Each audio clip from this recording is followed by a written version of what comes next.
Yeah, well, I mean, I didn't pull that out of thin air. I just got, I got a text and had a conversation with somebody that I trust that basically said, these not saying that it was definitely going to happen, but that Minnesota and Cleveland had conversations about Odell and was told about what Minnesota would be giving up in order to make that trade with Cleveland, which would be a 2 and a 5 next year. So I mean, it's fascinating to see if it does happen. I asked, is it definitely going to happen? I wouldn't say that. We'll see what happens. Anything, but I'm just telling you that the two teams have had conversations. Reckless speculation. You want reckless speculation? You know this ain't gonna happen. How about reckless trade speculation? For the love of God! You guys remember the beginning of Ghostbusters from the mid '80s when, like, they're all just kind of sitting around the firehouse that they've turned into their offices, and like they sit around and they wait, and then all of a sudden, like, an alarm bell goes off. As soon as someone sees a ghost, it's like they know what to do. Oh my God! Okay, go down the pole and get in your car. Firehouse, man, like, yeah. I feel like that is us at Score North, and I'm Mackie and Jeb with Rami. Whenever we hear or see a story like this, it's always a glorious day when reckless speculation like this, when the reckless speculation train leaves the station. That clip was from Score North Live, Rami, which can be heard when now? Weekdays, noon to 2. It's me and a rotating cast of Score North personalities. Judd Zulgad and Derek Wetmore sat in with me today. You can listen to it anytime you want on the Score North app and wherever you get your podcasts. Beautiful. Well, that was Moose from WFAN, a midday host, and from WFAN in New York, just to clarify. By the way, Moose has a 3, 5, and 7-year-old and carved out time for Score North Live. And he's in New York where all hell is breaking loose. So extra thanks to Moose. I forgot that dude's probably just at home, right, with all of his kids quarantined. Yeah. And his tweet initially this morning set all of this off. So as I reported this morning on WFAN, a source had told me the Browns and Vikings are in discussions on a trade that would send OBJ to the Vikings for a 2nd and a 5th round pick next year. Trade is not done, but the deal is being discussed. Reckless speculation. So there are two important questions here for us to discuss, and we can keep phone lines open for this too, and you can help us answer these two questions, 651-646-8255. Question number one, to what extent do you believe this to be true and credible? Because I think that's the first thing. I saw that a Vikings employee tried to shoot this down early today, but the Vikings also had people trying to shoot down the notion of a Stephon Diggs trade, and that happened very shortly after. So to what extent do you believe this to be true? And question number two, if it's true, would you pull the trigger if you're the Vikings? Should we start with one? Sure. Question one. I am going with there was definitely conversations and phone calls made. And the fact that, as I wrote between shows at scorenorth.com as well, and basically laid out the series of sports lies that this team has told regarding guys by the name of Percy Harvin. You took inventory? And yes, because what they say doesn't matter. They don't get the benefit of the doubt. They should lie. It's fine. I know, but we should. But we are here. So Score North is here for you because we cut through the crap. We do what you don't have time to do, which is we digest information and then we say, okay, you know what, Rami, this information accurate. This also correct. This is BS. And so whenever anybody comes out and says, and this was my job at one time, this is not disparaging to people that checked with sources. Their job is to check with those sources. It's not then to question and call the source a liar. That's our job. And so I just want to start with, and it might be done by now, I do not expect this trade to happen. But as far as with the draft approaching, is this real to me? And were there conversations between, by the way, quickly too, Kevin Stefanski, the former OC here, in his first year in Cleveland, this would be one of the first calls he would make because he knows that you just traded Diggs, right? There's no question this took place. And anybody who says otherwise is sports lying, which during a time of a pandemic does not make them a bad person, yes, but they're sports lying. Yes. Also, it's several steps beyond just pulling out of thin air. Like, this dude is a random radio host and reporter in New York City with no reason to just like make something up about the Browns and the Vikings. OBJ does not play for the Giants anymore. Like, he has no reason to deviate from Giants, Jets, Knicks, Yankees, Mets. Like, that's what they talk about all day on WFAN. He's not just like, oh, I'm kind of bored with all these New York Let teams me and make this storylines. up. Right. Let me just make this up. So from that standpoint, to answer question number one, I think there's absolutely some smoke here. And I might even be a little further along than Judd. There's a little fire. Sounds like Judd is kind of saying, I don't expect this to happen. I actually feel like more often than not, when this type of rumor comes out involving the Minnesota Vikings, it does happen like 50% or more of the time. Anytime it involves anybody. I said this to Judd today on Score North Live. I already did the plug. I won't do it again. I said this today to Judd on Score North Live. But when you're trying, Mackie, when you're trying to solve a crime or you're trying to figure out who did it, right? You look for motive. That's the first thing you look for. If you're a detective, you look for motive. Who has motive to lie here? The person who gave this anonymous tip to Moose, or the Vikings and the Browns and trying to squash this and keep it under wraps until it's actually a thing, if it ever becomes a thing? Who would have something to hide here?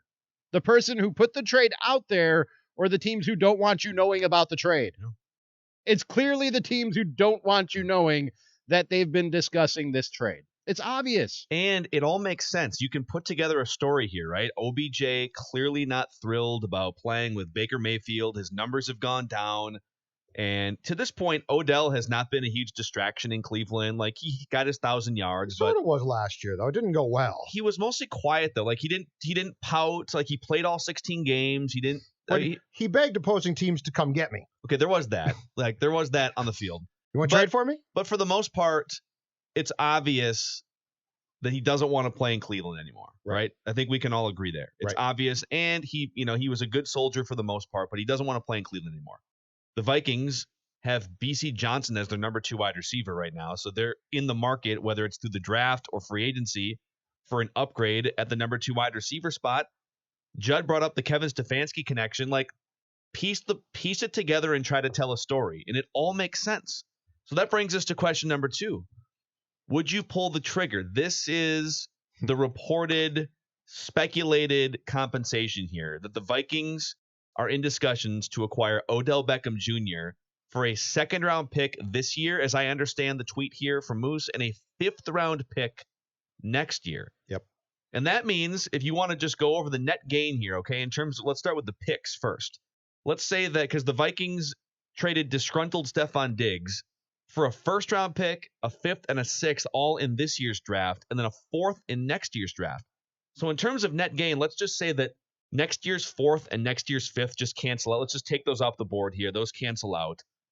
So you're basically, in terms of picks, giving up a 2nd-round pick and getting a 1st, a 5th, and a 6th, and you'd be swapping Stephon Diggs for one of the only wide receivers in the world that you can make a case is better than Stephon Diggs. Selfishly, I would. That's amazing. Selfishly, I would love this because it would be great for our purposes of this show, of all our shows. As Collar pointed out on Purple Daily, and he might be right. Beckham's been hurt quite a bit. He might be far more broken down now than he was even a couple of years back. Would this be fun? Absolutely. But let me put together some pieces too of why this is, and this speculation is as on brand for the Vikings as it gets, right? Absolutely. This is a 100%. team. In 2010, boys, I laughed at the notion of Randy Moss coming back. I'm like, that's not gonna. What are you? I was like the people on Twitter today. What are you guys talking about? Randy Moss isn't coming back. Yeah, they do this stuff all the time. But here's where I will put the pieces together in 2 ways, and I'm curious if you guys agree with my assessment here. One is it's very on brand for Spielman moves. Rick Spielman has been involved either in major ways or at least in ways in some very all-in, did they just really do that moves as a Vikings executive, right? Mm-hmm. The Wilfs, Mark and Ziggy, as far as I know, although they own the Vikings and they're Viking fans, their second favorite team, the team they grew up absolutely loving, was Big Blue, the Giants, right? Now, Beckham was a pain in the butt there, but he also made all those great catches as a Giant. I'm sure they My guess is that if not Mark, Ziggy still at night after Vikings games has DVR'd Giants games and watches them. And so the prospect of Rick Spielman acquiring OBJ to Ziggy, who's a massive football fan, is very enticing. I also think to go down to go from basically a sports cop to a real detective, I think the next layer of this as well is, if we're going to go down that rabbit hole, this is Rick Spielman appealing to the Wilfs by getting a player that they probably really like, who's a big name from the Big Blue, from the Giants. And Zim might be like, yeah, okay, don't know about that, because this is a receiver. Mike likes to run the ball. But this could show the fracture in the front office of a team that's showing no sense of direction right now, right? They're showing no direction. And this could be the attempt by Rick, a very, very big step towards severing himself from the coach to show the Wilfs, I got your guy, OBJ. I'm going down to detective. Reckless speculation. This morning, before I talked to Moose, who was the one with this report, I didn't think it was a good idea. And I told Judd, you just got rid of Stephon Diggs because it was not a suitable situation for him here. Not because, at least by all indications, he didn't like Kirk Cousins or he didn't like anybody in particular in the Vikings organization, although Mike Zimmer was conspicuously missing from his Players Tribune article. But that's not here nor there. He wasn't happy with his role in the offense. He wasn't happy with the style of offense and the style of football that the Vikings played that doesn't showcase star wide receivers and let them put up big numbers, and in his eyes and any other star wide receiver's eyes, didn't let him do as much as he could to help you win football games. That was Stephon Diggs' beef here, by all indications. Never came out and said it, but if you read between the lines, put all the pieces of the puzzle together, that seems to be the problem. So I didn't think Odell Beckham Jr. would be a good fit here, because is he going to be happy in the role that a wide receiver plays in a Mike Zimmer / Gary Kubiak style of offense? But when I asked Moose about that, he said, as long as you're winning, OBJ will not be a problem. He's not a guy who's going to complain about his role. He's not a guy who's going to make a big deal about targets or pout or kick and scream. As long as you're winning football games, OBJ is not a problem, according to Moose. If that's the case, yeah, I make the deal in a heartbeat, because the price that you're paying, a second and a fifth, when you look at what you just got for Stephon Diggs, a second and a fifth for OBJ? Yeah, give me that. It's a second and a fifth, which means you would solve your number 2 wide receiver problem. I still don't love the idea, because OBJ's contract right now is worth about $14 million per year average annual value. I don't love the idea of paying almost $30 million combined to 2 receivers. I didn't love it when Stephon Diggs was here, but you need a number 2 wide receiver. You'd have to make a couple things happen from a cap space perspective, because I think you'd be like $2 or $3 million short of being able to bring Odell Beckham Jr. in. But you'd be able to use your 2 first-round picks on other needs. Okay, cool. I get that it's a deep wide receiver draft. You can still draft one in the 4th round, whatever. Great. But now you fill that need. Now you can bring in an offensive lineman, a cornerback with those 2 first-round picks, and not have to worry about, what do you do with wide receiver? Now, I want to make it clear, if the Vikings have an opportunity to use these same assets or similar to get Trent Williams, and if Trent Williams is anywhere near 100% or back to where he was a couple years ago, I think I would rather have the left tackle in his prime than the wide receiver in his prime. That's my first choice. So go exhaust that option first. And I'm sure the Vikings have been suspiciously quiet the last 3 weeks. There's moves to be made, there's things to be done, and that they've been working phones and trying to figure this out. And so it wasn't it felt a little too quiet for 2 weeks. And so for this to come out today, it was a little bit surprising in that OBJ's name was the marquee name. But to me, it wasn't surprising that they were working on something big behind the scenes.